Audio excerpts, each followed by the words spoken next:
ఓయూలో CM Revanth Reddy పర్యటన సందర్భంగా పలువురు విద్యార్థి సంఘాల నేతలను ముందస్తు అరెస్ట్ చేశారు పోలీసులు.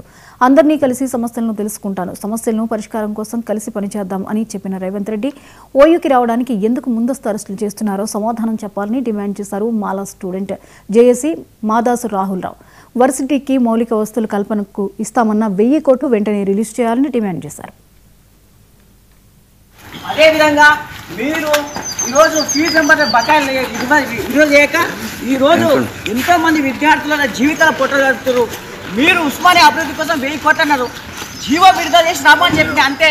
అంత మాత్రాన్ని ఈరోజు అక్రమ అరెస్ట్ చేయడం తీవ్రంగా ఖండిస్తాం. ఖబర్దార్ రేవంత్ రెడ్డి, గుర్తుపెట్టుకో,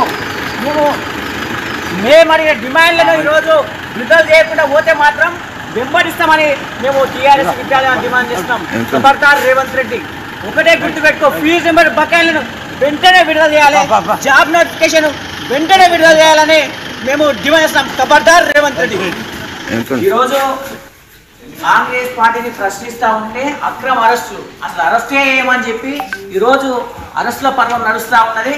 అంటే ప్రజాస్వామ్యాన్ని చెప్పినటువంటి రేవంత్.